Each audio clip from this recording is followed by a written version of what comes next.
Éveil patriotique. Chaque mercredi et vendredi, Batia Mwamba. Émission de Maître Willodine Mukasson. Émission Pesanga Force Yangwana sur la Talango TV. Bazar, bazar. Chers compatriotes, mesdames, messieurs, fidèles de l'émission Éveil patriotique avec notre rubrique Mon indignation et Sengezele Yakoye Painabino après plus ou moins une année. Toyoki kolela nabino batuba bengi belé surtout en ce moment que mboka na biso ezali vraiment na kati ya tourbillon to turbulence ya makasi. Nous avons décidé de reprendre avec Éveil patriotique et chose promise, chose faite, lelo tokutani na moko ya moko ya bongo oyo azali non seulement politicologue mais aussi écrivain. Boko permettre nga nazwa buku na ye moko ya ba buku na ye yango oyo ezali engenge bene po akomaka mingi sur la République à démocratiser du Congo ndenge biso tobengaka yango ndeko Imhotep Kabasuba bu otoko yamba lelo na biso na bino azali politicologue ndenge tolobi ancien gouverneur azali pe moko oyo a contribuaki na tangu ya kosala changement de régime na kati ya mboka na biso lelo a s'installer en Afrique du Sud. Toyebi musala penda sala kakuna te mais ayaka na États-Unis mingi. Esika batu bayaka kobeta ba bureau, esika batu bayaka koluka pouvoir, esika batu bayaka kokutana na ba lobbying. To recevoir rien, c'est lui qui va nous dire la raison pour laquelle il se retrouve en ce moment aux États-Unis en vacances ou en ce grand moment où le Congo est en train de traverser les moments les plus sombres. Sa raison de venir ici, c'est quoi?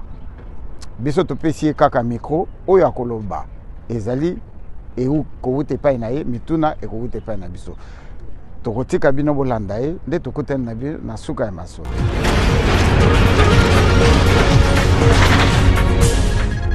Éveil patriotique. Chaque mercredi et vendredi, Batia Mwamba. Émission de Maître Willodine Mukasson. Émission Pesanga Force Yangwana sur la Talango TV. Bazar, bazar. Mais cassé bandat. Mais il y a quand même quelque chose, Moukeba. N'allez pas koufa botika la laksa. N'allez pas relier tête Congo et à la libérer. Boti langue biso éveil patriotique banda. Oui, monsieur Banda. Gino Will Mukasson, tu l'as vu sur mission pour la Moukeba Torlala. Éveil patriotique, le pays d'abord. Mbote, na bino nyonso ba Congolais, ba mama ba tata bandeko. Ils na Kisasa, topé na poto bisika binso bozali. Mingi ba yebinga ba mso habité, comme on dali Imhotep Kabasuba naza congolais, naza écrivain, libre penseur, naza pas ancien gouverneur, mais pour nous pas solo, naza pas ancien secrétaire général, il y a RCD, il faut nous le solo.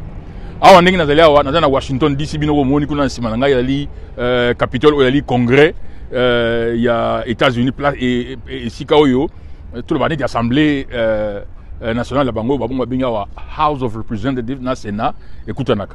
So ke kuna na simakuna kuna ndezali Maison Blanche.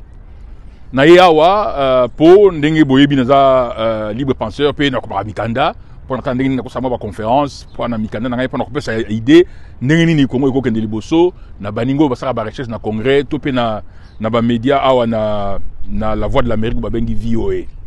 Dikamba liboso esengeli koloba bandeko eza likambo ya mbangu oyo ya lombangu eza siko na motu ya mingi likambo ya dialogue to ki sangola yango balbi président Tshisekedi andimi ko sala dialogue ko solola na bandeko ya AFC M23 donc nandeko nanga nandeko nani bisimwa na baninga misusu to monaki que président Lorenzo nde a présidence na ye président Lorenzo yemote mais bureau na ye on de bisaki makambona pe Jeune Afrique ayeko affirmer yango pe to yango na RFI makambona ebimi to sepeli na batu congolais nyonso balingi kimia na mboka o balingi stabilité ba sepeli na likambo yo po ete eko salisa Congo po kuboma na esila ko swa na esila tozala na bomoko mboka na biso ekende liboso po mboka eko kende liboso te tozala na makopi nyonso ba minere nyonso tozala nango ba mai donc tozala nango po mboka na biso ekende liboso Lumumba alobaki Congo étoile brillante au cœur de l'Afrique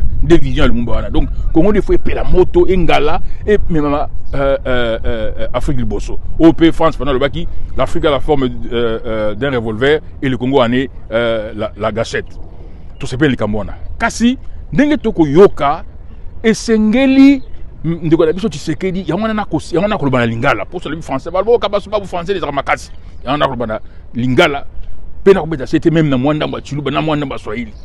Ndio kusema bandouyetu balebe comme union sacrée de la nation hein bakubwa bantu ça bahati bantu ça bakambere bantu ba mingi musimame mwende mkamone Tshisekedi mpatie conseil afanye mbele préalable ndo sema arudishe bitu yote ya nanga bia libeba bile bitu ya nani ndugetu pero bia libeba arudishe bile bitu atoshe mambo ya condamnation à mort mise à prix parce que tokoki kozala na dialogue okongo vanda de dialogue ndeni na lobaki na mwa vidéo mo liboso ndeni yo okongo vanda na moto na dialogue bandeko soki ye moto wana yo kamata ki bilo na ye ozui moto wana otaki tete na ye après le bio soki moto akangi to pa bomi okopesa moto wana 5 millions o soki okongo solo na moto wana likambo ya Kongo ndenge nini ezali elongo bante bandeko na to singa ba mikolo bazali ba pasteur ya lokuta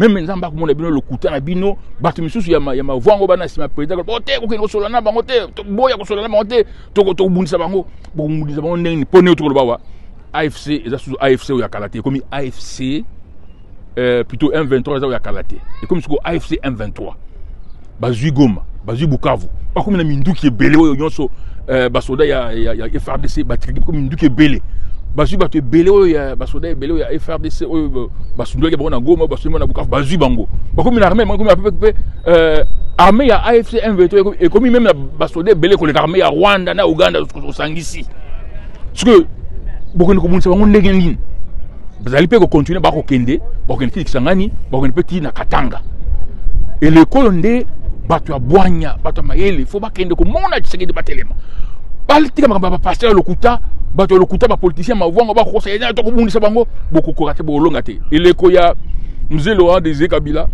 bato pe ndenge wana bazalaki batelemisi bango Mobutu oh maréchal yo zaka maréchal ozana nguya toko bundisa nani Kabila wana akosa loko te ti Kabila kenenge na Kisangani ti Kabila kenenge na Katanga azui bokonzi sikoyo armée na biso ko bunda ba soda ba ko bunda te parce que mo ndenge baninga na bango basunoli bango na Goma bazolela bamususu banimi okende na kota na mampinga ya AFC hein botika makambo bandeko sikoyo il faut donc préalable il faut na kolobana chiluba le big bana betu bamfumba kabukulu ba pasteur balela kimba pasteur ba mafi benda badinga Tshisekedi to amara ku dialogue na ku kile ni nanga to dulgu kuchumula nanga ka ko kuchumula nanga to nanga ko basala ibabuni nanga kana bingo mabya abuni ka bamun et puis to ko meilleur que Sadek okumusha basala ibende ba mercenaire ba kunyema le bul pinyo non kuchumula nanga mshuluka les eni Tshisekedi bamfum ba pasteur ba menge ba pasteur ba boulelela kimba pasteur ba mafi benda ba dinga Tshisekedi to bana betu kala Tshisekedi kana lumvuilu chumvuilu ya chumvuilu ya lu sanzulu kulubanga chidingi shilu amani kabulu kafa kambila ba pasteur ba shima Tshisekedi ba police ba bunyi ba shima Tshisekedi ba Tshisekedi apata kana ni jou balu jouer malwa mu yuenda ya kimbi peto ni jouwa jouwa mi kole njumuleze mu lingani AFC mpingi okani bingu mabya bunyi AFC okani basale babuni bon suba FRDC bavumu mu Goma ni ku Bukavu mboba bakubwela mu AFC okani basale babuni ibingo bya buni ifite buni ni ba minere yon su côté awo yon su akuruba ni mwa bakampanda bakani moyen ya buya ko vite bakaba yato ni ku Kisangani bakaba yato ni ku Kindu bakaba yato ni ku Kalemi lekela ku Shima Tshisekedi. Je voudrais juste, en ce qui concerne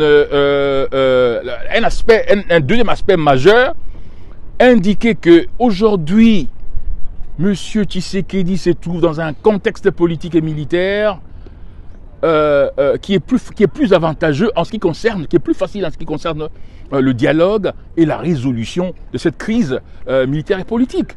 Parce qu'en 2001 ou en 2002, avec les dialogues intercongolais, c'était un contexte de la crise militaro-politique extrêmement compliqué, complexe. Pourquoi?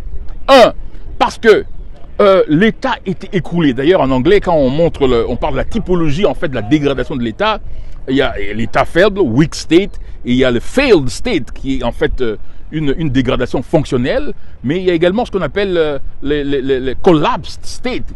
Et puis il y a en bas, collapsed and fragmented. Donc, En 2002, M. Kabila a pris le Congo comme un collapsed and fragmented. C'est-à-dire que l'État est quoi pe Panzani en 2002. L'État est qui donc en 2002, Kabila prend un pays où il n'y a pas de constitution, il n'y a pas d'institution, il n'y a pas de fonctionnalité, il n'y a pas d'armée, l'économie était écroulée, avec d'ailleurs à partir de les conséquences en réalité de la zaïranisation, les conséquences cumulées de zaïranisation et puis plusieurs pillages. Et le Congo était parmi les rares pays africains à avoir connu un taux de croissance négatif, je dis bien un taux de croissance négatif de moins 13% en 1993. Donc Kabila a ramassé un pays émietté. Et donc le dialogue, comme je l'ai répété à plusieurs reprises, le dialogue de 2002-2003 était un dialogue refondateur. C'est en ce moment-là, avec les pactes républicains des Sun City, que, puisant dans les résolutions de la Conférence nationale souveraine, puisant dans les résolutions de différentes assises, les Congolais sont mis d'accord sur le terme du nouveau contrat social congolais, qui a permis aux Congolais, sous Kabila, avec 4 vice-présidents, d'amorcer en réalité pendant 18 ans la reconstruction la plus soutenue, la plus durable du Congo postcolonial. Et donc, Kabila, il n'y avait pas de constitution, il n'y avait pas d'institution, il n'y avait pas d'armée, l'économie était émiettée. Je veux dire, l'État au sens organique du terme, ça veut dire, parce que l'État a 3 entendements, au sens organique, ça veut dire le sens triangulaire, gouvernement central, population, territoire, mais l'État également, institution et fonctionnalité. Donc, sous Kabila, c'était plus complexe. Parce que, deuxième dimension de la complexité, il y avait plusieurs, je veux dire, puissances, forces politiques. RCD Goma, MLC, RCDL, KML, Maï. Donc, c'était plus complexe que maintenant. Aujourd'hui, les dialogues, et ce que moi j'appelle, je le catégorise, je les conceptualise comme un dialogue correctif. Les dialogues sous Kabila étaient refondateurs parce qu'il fallait concevoir la Constitution, la forme de l'État, la teneur de la Constitution, les modalités de la Constitution. Aujourd'hui, c'est pas la même chose. Aujourd'hui, c'est plus facile. Nous avons une Constitution, évidemment, une Constitution que l'on pourrait revisiter lorsqu'il y aura la paix et la cohésion nationale. Pas maintenant, comme l'avait tenté de faire M. Tshisekedi pour dire qu'il va imposer une nouvelle constitution. Donc, sous Tshisekedi, c'est un dialogue correctif. Corriger, en fait, les déviations qu'il y a eu. Déviations par rapport à la normativité, aux modalités de la démocratie constitutionnelle, mais également déviation par rapport à l'organisation des élections crédibles, des élections acceptables qui puissent générer, produire un régime légitime. Parce qu'il y a d'une part les violations répétées de la Constitution et d'autre part la crise de légitimité. C'est pourquoi on dit que le régime de Tshisekedi est illégitime. Je disais donc que dans les contextes actuels, dans la configuration du système politique congolais à présent, et également tenant compte du climat politique, mais également de la nature de la crise militaro-politique, M. Tshisekedi se trouve dans un contexte plus favorable et dans une sorte d'équation politique plus facile à résoudre parce qu'il existe une constitution, donc ce ne sera pas un dialogue refondateur, ce sera un dialogue correctif. Il existe une constitution. Il existe, je veux dire, un système institutionnel, il y a une fonctionnalité, évidemment, qui est régressive aujourd'hui, et une sorte de, j'allais dire, dysfonctionnalité, parce que le despotisme, l'autocratie, il faut se rendre à l'évidence, il y a eu ce qu'on appelle les glissements autocratiques, avec d'ailleurs une autocratie, moi j'appelle ça un despotisme qui est prédateur, mais qui est également répressif à un niveau très élevé. Mais donc là, c'est à un niveau fonctionnel de l'État. Mais au niveau institutionnel, il existe des institutions. Et donc, le dialogue aujourd'hui, c'est un dialogue qui doit être aussi pluraliste, inclusif, mais qui a une finalité, non pas une finalité refondatrice comme en 2001, mais une finalité corrective. Rentrer aux modalités de la démocratie constitutionnelle, parce que M. Tshisekedi, depuis 2019, ne fait que dévier, ne fait que violer la Constitution, et je ne vais pas revenir sur les détails. Mais également la nécessité d'organiser des élections crédibles. Et à ce sujet, comme politologue, je propose justement une des propositions, une des innovations, c'est que l'on puisse créer une structure à l'intérieur de la CENI, une structure d'audit technique et opérationnel. Mais à côté de cela, il faudra qu'il y ait une sorte de contrat avec une firme d'audit internationale qui puisse suivre, assister, la CENI pour l'établissement de la validité, si vous voulez, de la transparence et de la conformité de ces opérations, à la fois opérations financières, mais également opérations techniques en conformité avec la. Donc il faut qu'il y ait un organe d'audit interne, mais qui est aussi un organe, un contrat d'audit à la fois technique opérationnel pour suivre la CENI et auditer non seulement les opérations techniques de la CENI, mais auditer surtout les résultats. On voit par exemple en Afrique du Sud que la Commission électorale sud-africaine travaille avec des firmes d'audit, des firmes internationales crédibles pour assurer à toutes les parties prenantes, la validité et la transparence de ces opérations électorales. C'est nécessaire pour que l'on ne revienne plus sur cette problématique de la crise de légitimité, comme aujourd'hui on voit avec le gouvernement de Tshisekedi. Mais non, peut-être les Cambo a mis ça tout na Koloba et là les Cambo, il y a dialogue tableau la limi balé. Batomosusu balobi bon tokena dialogue pour Tshisekedi alongwa. Bamusu balobi non tokena dialogue pour Tshisekedi azongela andima kozonga na kondima motuya ya constitution pe alanda constitution pour makambo toza nango kokoso toza nango eli po Tshisekedi alanda constitution te na mbala mingi ye a violé la constitution et puis Tshisekedi andima pe que bapona ba kondia seni ya sika ça là innovation il y a Seni Sika par exemple dès que on français Seni a travaillé par exemple na firme il y a audit opérationnel et de la audit et de la compagnie il y a audit international le là Pricewaterhouse le là KPMG le là Accenture et ça la audit on a pour que l'élection l'élection il y a solo il y a le kutate donc au moins que tableau ils sont balés bon tu sais que dit tout ça la dialogue pour akende ba musu bolobi tout ça la dialogue pour tu sais que andima to ko la pena comité bo ya suivi le quoi tu na SIAT comité international d'assistance à la transition d'ailleurs SIAT wana ezaki ba idée na biso na Afrique du Sud na eleko wana na renaissance ngo 2000 bato bayebi to na bato belé ba mettre katombe fait mettre katombe na bato belé na ba docteur qui combat na bato belé tout ça qui idée wana ya SIAT comment qui livre yango na bato ya mbeki ba ndaki livre na pour idée ya SIAT wana. Donc, il faut net voir SIAT moko za la élection, SIAT musu pe et le monde il y a SIAT international ou ba chef président atami balemi ça pour ba aider biso na likambo yo ya monsieur Tshisekedi pour to yebi que monsieur Tshisekedi za so le bilo likambo songo la tongo na midi a changé toi le na midi na pourquoi changer pour ba andima que toujours na makambi ya démocratie constitutionnelle tolanda to sala misala na ndengo e ngebene na mobe ko li conduit constitution et puis ça la élection ya kitoko bon ba le bio il faut akende. Bon, le bio non, article la kaka, le président, mais andima, kolanda mi la constitution, pour tout ça la élection, yasika. Bakaboza, mi balewana. Ce que yo, to ponani, akende, to article la, to sa constitution. Imhotep Kabasubabu, to landio na bokebi, bonsoir, chers compatriotes, mesdames, messieurs, vous êtes en train de suivre l'écrivain, le politologue, Imhotep Obinignon Soboyebi Kabasubabu, Bolandakaye, le lotozana na Washington, tokotuna imo motuna na malobo witi koloba alors que tolanda kapé banalise na yo alors que ba médias ils allaient vraiment saturés du fait que les gens se posent la question dialogue ko salamate parce que Ndeko Félix à la pandaye liboso na mokili liboso na peuple pe liboso na nzambe que ye akosololaka jamais na bandeko ya qualifiaki ba terroriste Acheli bango ntuku, ntswa, mbongo, nzimbo, argent, mosolo, dinero, kaya, mopata, c'est tout mon kundulu. Naba motanga jusqu'à 9 millions de dollars. Mais quand on a expliqué, biso étant que politologue, moto yozo luka, moto lingiba kanga, moto lingiba bomba, moto yo sengi même la communauté internationale et kangaye.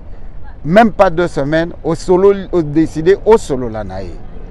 Est-ce que vous allez kosolola sincère et vous allez kosolola solo tu as kokot sa bango na katia filé mutuna mi balé o yo ko répondre na place naï soki ayebaki ke suka nango ba kosololaka pourquoi il fallait azela depuis la prise ya Minembwe ti lelo liboso ba kende kosolola après avoir que bato ba kufi ebele motuna se moko peuple congolais lingi koyeba yango wana maloba ezongi epai na yo.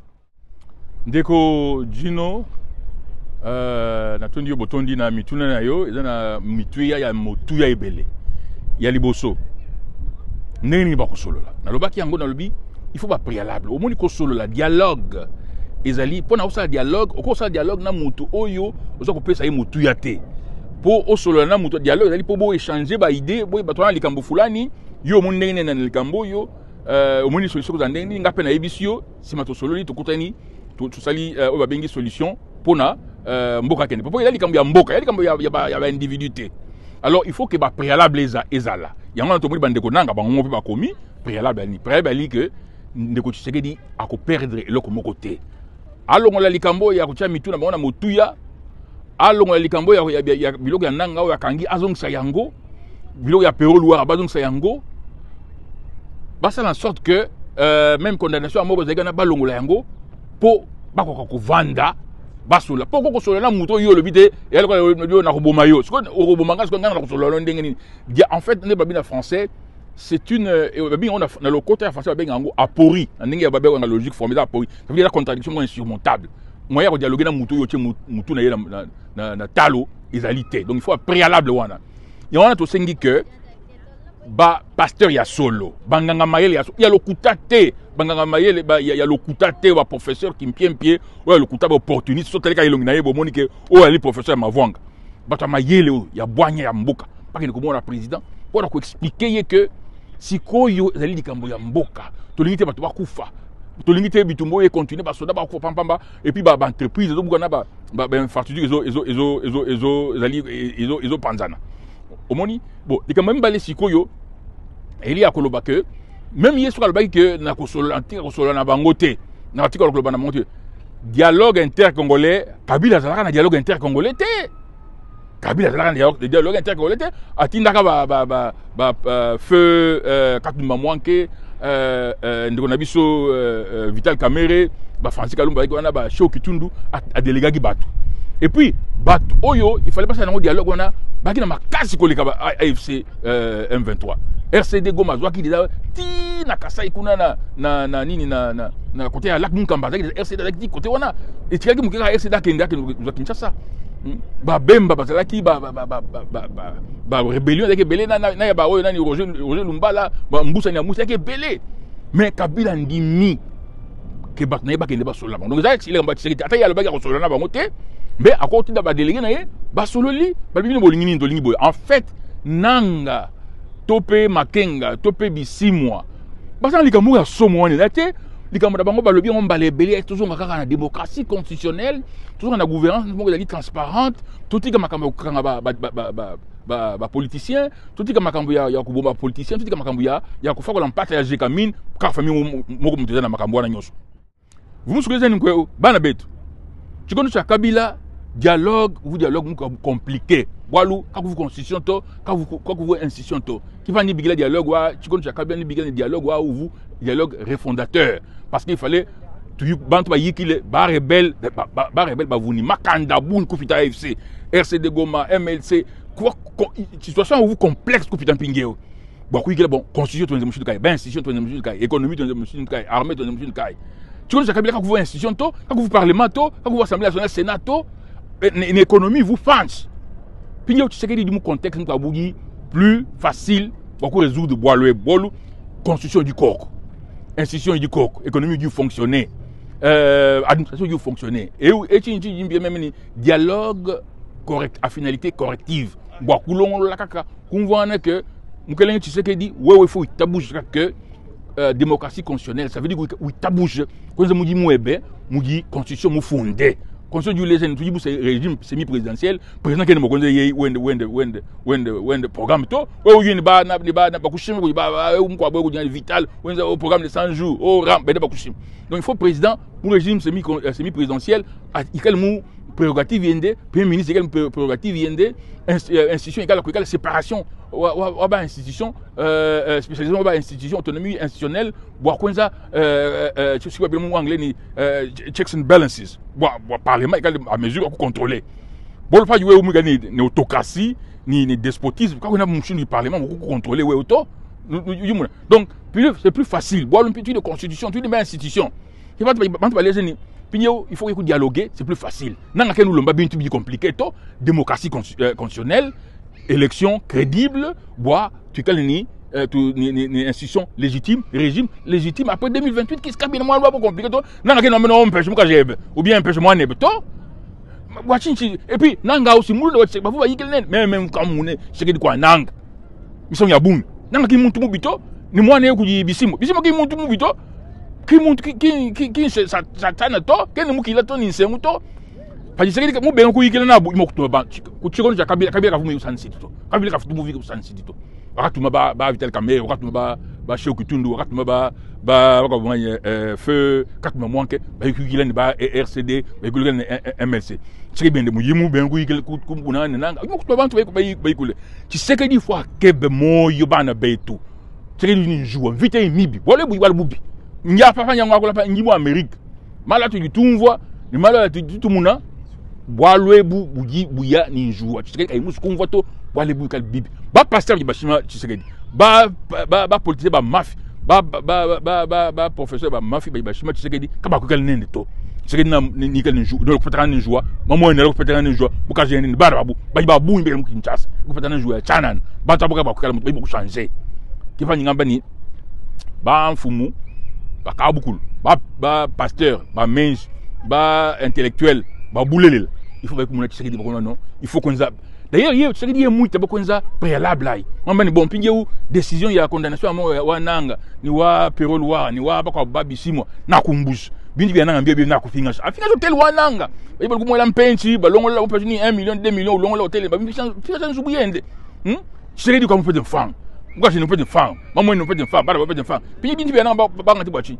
moi ko nyanye ko di Perol wa puis Perol wa bindi bia ba kwanda bachi zuwende mbanda lungu zuwende mu Steve ba kwanda bachi ba finga te binto abi tu kan de bufole tu yen pinye mu shukati mu dialogue après dialogue bande ko jama tseki ngo chalan fumu ba ku préserver constitution ku préserver ordre institutionnel mais et tabou janou ku se conformer ku constitution c'est qui est compliqué to ban bête qui est compliqué to ah mimi kwa naonesha sema ile dialogue ya wakati wa Rais Joseph Kabila ilikuwa dialogue plus complexe plus compliqué ilikuwa shida kubwa juu président tout le président Kabila il parler tout na RCD tout na RCD Goma tout na MLC tout na RCDM KLM Mbusa ba groupe rebelle ya ming et puis akukua constitution akukua ma institution économie ilikuwa chini akukua na armée administration ilikuwa plus complexe ile dialogue ilikuwa dialogue moya refondateur juu inatupatia pacte républicain sans de la fin de la constitution na jenga état banaita reconstitution de l'état d'ailleurs il est reconstitution il y a de l'état wakati Joseph Kabila il ko reconstitution de l'état il est dans l'état état moya stabilité c'est pas parfait alikuwa mzuri 100% mais il ko reconstitution moya il l'état stabilité institutionnelle pendant plus de 18 ans. C'est une prouesse. Jamais dans l'histoire du Congo post-colonial, nous avons eu une fonctionnalité de l'État et des institutions opérationnelles pendant 18 ans sans aucun écroulement de l'ordre institutionnel et constitutionnel. Et puis avec accroissement de la croissance. Donc, wakati ya Rais Kabila, dialogue il est fondateur, il est plus compliqué. Ça, c'est wakati ya Félix Tshisekedi, c'est plus facile. Il y a dialogue moyen correctif. Il dit que c'est tout la constitution déjà. À tout à quand parler du dialogue du c'est ma fin de constitution na munagani. Tout la institution à tout quand les gens savent faire institution na munagani. Économie ko relancer. Il ko mambo mbili. Ko rulia mu démocratie constitutionnelle, ko respecter séparation d'institutions, ko respecter gisia régime semi-constitutionnel ko fanya kazi, président a respecté présidence, et qu'on a pas prérogative yake, na premier ministre qu'on a pas prérogative yake, na institution et qu'on a séparation des institutions, du ya ko fanya il ba neta mu kingereza checks and balances. Et puis i wakati AFC M23 abana ça bego ba ibilishi hein abatafuta mambo compliqué basema turulie mu démocratie constitutionnelle turulie mu bonne gouvernance turulie mu séparation ya institution turulie mu économie inclusive tuache hii mambo ya mapredation media ya kukatanga ile familia Tshisekedi kabila yake na bandugu yake na mama yake na barafiki yake bakaoma ndu na bingine paka beko na tukuna ba minere tuache ile mambo. AFC M23 beko na demande pas des choses compliquées. Kama Tshisekedi anasema no mimi siwezi kuongea na AFC M23 wakati ya rais il n'était pas à Sun City, alituma bakatumba mwanka, alituma ba kamera na bingine jo kuongea na M20 na RCD Goma na RCD KML na MLC. Tutafute kimia, tutafute paix durable, tutafute gisi gani tutaweza kufanya stabilité juu nchi yetu iende mbele, parce que kama Tshisekedi anakatala dialogue et una shida kubwa juu AFC M23 iko na nguvu hapa sasa, iko na nguvu, banapata masila kubwa tena ba jeshi bale ba FARDC banarudi bingine banaingia mu AFC M23. Tshisekedi iko na shida, batu wa mingi beko na mdanganya wasema no hapana tutabawina bale ba AFC M23 non. D'ailleurs ba jeshi za mingi ba FARDC banakatala kufanya vita. AFC eko naenda kukisangani, ataenda na ku Kindu anaenda mu Kasai, et puis à partir ya Kasai, à partir ya Katanga patafika ku Kinshasa. Kama Tshisekedi anakatala kusikia kusema fanya maprealable, rudisha bitu yote ya nanga na banduku yake, rudisha vitu vyote ya Pero Luara, tosha hii mambo ya 5 millions de dollars kama ni 4 millions de dollars ya mise à prix. Tuko na kimya, tuone gisi gani sasa dialogue inaweza kuendelea mukimya. AFC M23 beko banduku yako M. Tshisekedi aliita M23 mkinshasa, alibapatia bapesa banakula mzuri etc. Leo njo banakuwa mbaya, alitaka kuingisha ba jeshi ba M23 mu garde républicaine, leo banakuwa mbaya. Bede barafiki yako ni ba Congolais, M23 ni ba Congolais, AFC M23 ni ba Congolais, tunabajua na bazazi yabo na bandugu yako tunabajua bote. Je peux tourner que dialogue est nécessaire. Sinon, kuko tu deux options. Anakatala, eko shida, batamtosha, juu AFC M23 eko na nguvu, eko na basila, eko na jeshi. Ou option mbili, ana itika dialogue, juu batu wataona gisi gani mabeza kufanya transition mzuri, tufanye élection mzuri mu 2028. Je remercie mon frère Maître Gino dans son programme Mon Indignation, et c'est lui qui m'a donné l'opportunité, comme je suis de passage à Washington, de pouvoir m'exprimer dans toutes les langues, parce que les gens disent oh mais Kabasuba, vos français très conceptuel. Mais la vérité c'est qu'aujourd'hui le Congo a besoin de ce dialogue. Il faut des préalables, parce qu'il est absurde d'envisager un dialogue avec des gens dont les têtes sont mises à prix et dont les biens sont confisqués, et les gens qui ont été condamnés à mort. Le dialogue est possible. Le dialogue est même plus facile aujourd'hui sous Tshisekedi qu'il l'a été sous Joseph Kabila, parce qu'on a la constitution, on a les institutions, on a une économie qui fonctionne, et donc c'est un dialogue de correction, un dialogue à finalité corrective. Il est plus facile à réaliser. Si Tshisekedi, comme il avait dit, il ne voudrait jamais parler au M23 et à AFC M23, Kabila n'était pas à Sun City, donc Tshisekedi peut déléguer des gens. Il a Kamere qui était érodé en la matière, Kamere peut faire le boulot. Voilà.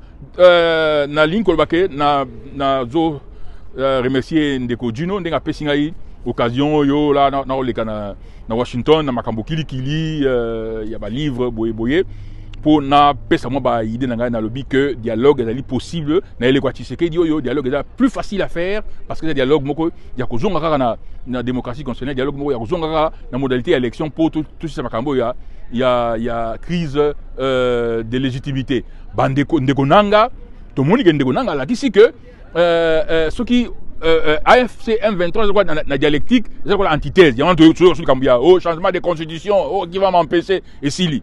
Oh makambo ya oh ba minéré boy makambo to moni est diminué. Na makambo suso force du progrès boy est diminué, parce que bateau bazoko sa Tshisekedi boke bana binopo tango nanga koma na Kinshasa na AFC M23 na makasu mukila boy dialogue et vous allez mabe mingi.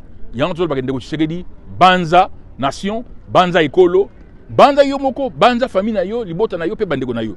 Po soki dialogue ezate AFC M23 ba komi na Kinshasa na ndenge ya makasi et que vous allez somo et kozala somo na bato bazo kosa yo ba na simana ba kosa yo et kozala somo ndeko Tshisekedi to ko bana bosolo pe na bolingo ndima dialogue pour mboka ekende liboso pour nation na biso ekende liboso tozala makoki po mboka ekende liboso baninga nyonso ba kotuna ngai mais bino biloko nyonso na vie oyo kuna bande ba Camerounais ba Gabonais ba Mali mais bino boza biloko nyonso na mboka mino ne faut et propulser Afrique pas ni beaucoup ko na ke po Congo ekende liboso Afrique pe ekende liboso bande nyonso balandinga na nzela ya ndeko Juno na émission na ye mon indignation bande nyonso ba na Washington ba na Amérique ba na Europe na Afrique du Sud na Congo en tout cas merci na bino sonné Bolandi.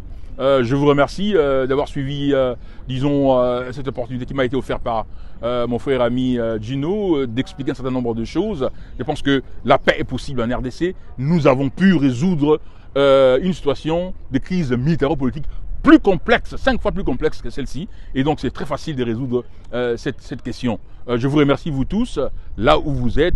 Que le Seigneur bénisse le Congo et que le Seigneur vous bénisse et que le Seigneur bénisse l'Afrique, les grands lacs. Nous sommes un seul peuple, comme disait d'ailleurs Cheikh Anta Diop. Le Congo, je rappelle, comme a dit Frantz Fanon, l'Afrique a la forme d'un revolver et le Congo en est la gâchette.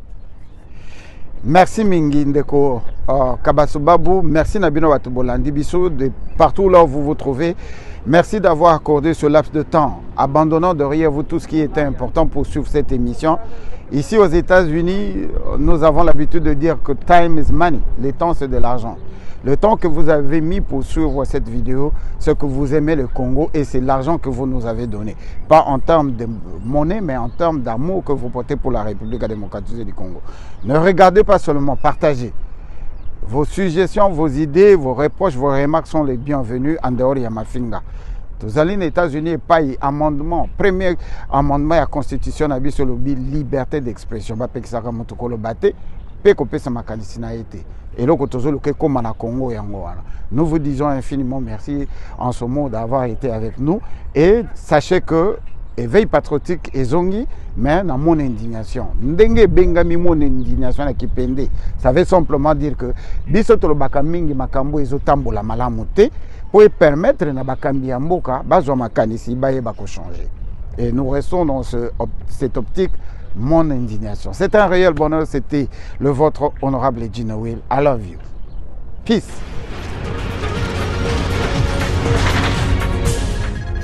Éveil patriotique. Chaque mercredi et vendredi, Batia Mwamba. Émission de Maître Willodine Mukasson. Émission Pesanga Force Yangwana sur la Talango TV. Bazar. Oh, mais cassé bandat. Mais il y a quand même quelque chose, Moukeba. Naliana Koufa Botika la Laxa. Naloba Inolia Teti Congo à la libérer. Botilanga émission Éveil patriotique et banda. Oui, monsieur Banda. Gino Will Mukasson, c'est la mission pour la démocratie. Éveil patriotique, le pays d'abord.